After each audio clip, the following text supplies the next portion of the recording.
There's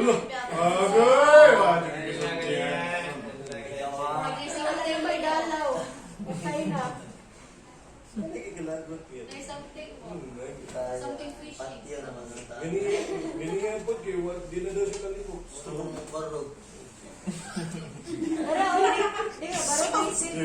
Muslim yan eh. Antay nga.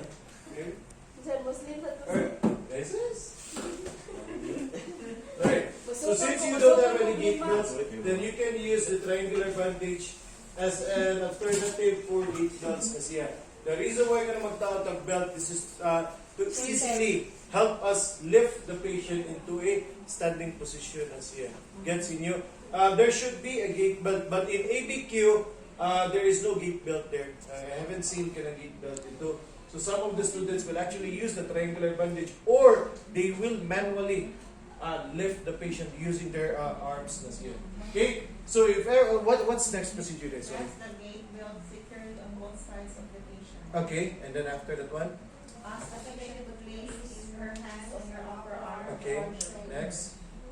On the count of 3, hold the patient in standing position by strengthening your knees. Stand toe to toe with resonance or in between the knees of the patient. All right. Okay. So how do you position you as a caregiver? How do you position yourself when you assist the patient in standing up? This here. So one of your legs, it could be in between the legs of the patient, or you can do a knee to knee and toe to toe, or you can actually clip the knee of your patient.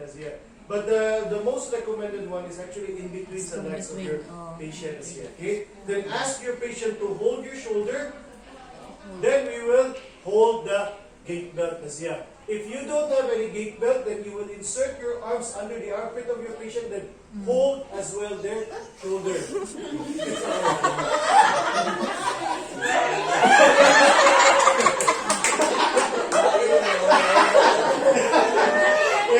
Alright, so sir, listen. Sir,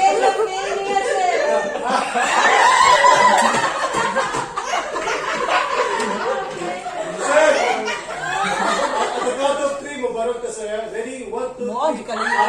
Okay. That's how you manually lift your patient.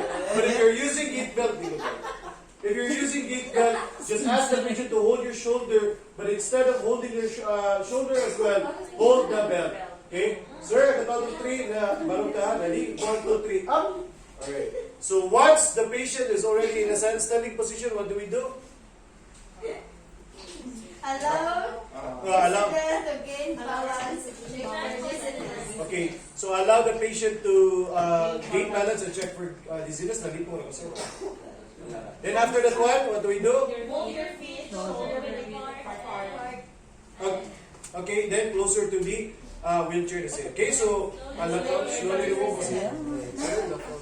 Alright, then after that one? Lower the patient into a wheelchair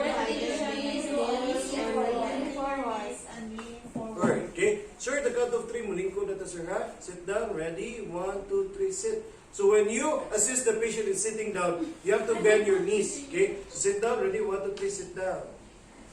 Alright. Okay?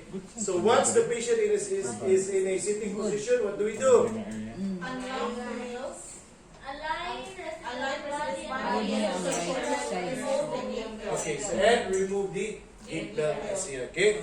And once unlock the heels, transfer the forward and forward. Alright, very good. Okay, now you have to remember this one. Once the wheelchair is in a movement, moving forward, backward, or sides, all the time, the arms of your patient should be on the lap or on the leg. Do not put the arms of your patient on the armrest, especially if the wheelchair is moving. Why? Because if you allow the patient to put their hands on the armrest, tendency it will cause injuries. Like for example, if we will pass through to a narrow way, like for example door, there's a very high chance that an elbow of the patient will hit the edge of the door. Okay? So for safety, ask your patient to put their arms on the lap. Okay? Then move the length. Okay?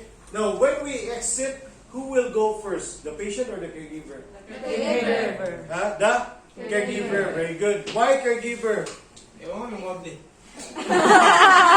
Sakto. He has a point.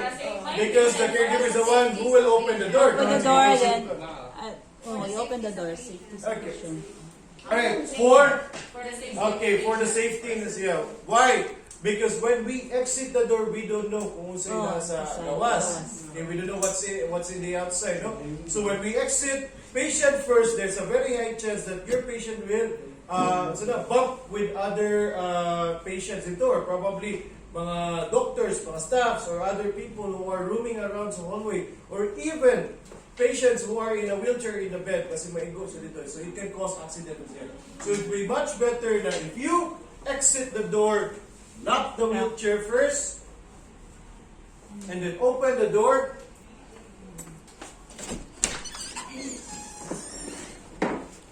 Then, unlock the wheelchair. Always lock the wheelchair. Ha? Every time you're not using the wheelchair, or the wheelchair is not moving, lock first the wheelchair before anything else. Then you will exit. Okay? Bye-bye. Ping mo. Okay. So, caregiver first. So the caregiver can see what's in the gawas. Okay. When we enter the room, who will go first? The patient. Caregiver? Patient. Actually, pwede na si patient because it's already inside the room. Okay. But pwede po caregiver actually para for safety like it. Okay. Alright. Okay. Alright. So after that one, we will return the patient back to the bed that's here. Now, when we return the patient back to the bed, it doesn't have any procedures there on your checklist. The next procedure there is all about the car. Now, all you have to do, okay, when assisting back the patient going back to the bed that's here, you just have to balingon yung mga procedures. Start or reverse. Start from the end of the procedure in assisting patient from bed to wheelchair, then going up na yung procedure. Okay? So, we are going to put the patient beside the bed. So it's already in the opposite side. Why? Because the strong side of your patient is the right side. Now your patient will go back to the bed na siya. So meaning the strong side should be closer to the bed na. Okay? Then lock the wheels. Alright? Then up the footrest. Then apply the gate belt. Okay.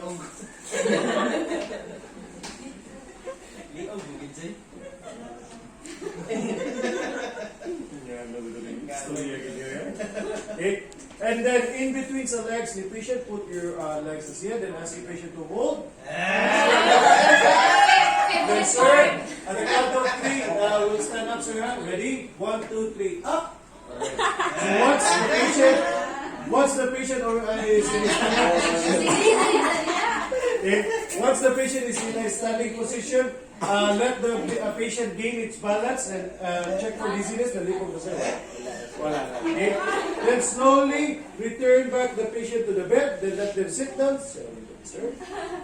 Sorry. Okay. Sir, at the count of 3, we'll sit down. Ready? 1, 2, 3, sit. Very good. Sir, ikaw na daw yung sleeping stall. Sama oy.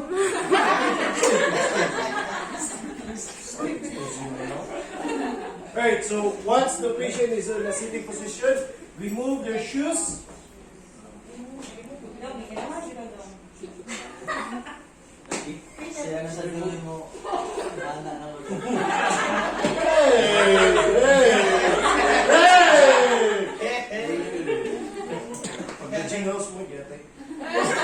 Alright, okay.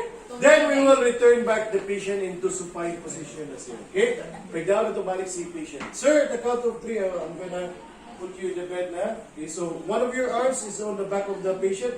The other arms will be holding both legs na siya. Sir, your arms are on the chest. Alright, okay. So the count of 3, ready? 1, 2, 3. Okay. So the patient is in a prone supine position. Fine. Yes, senior? Yes, sir. So that's how you return the patient back to the bed.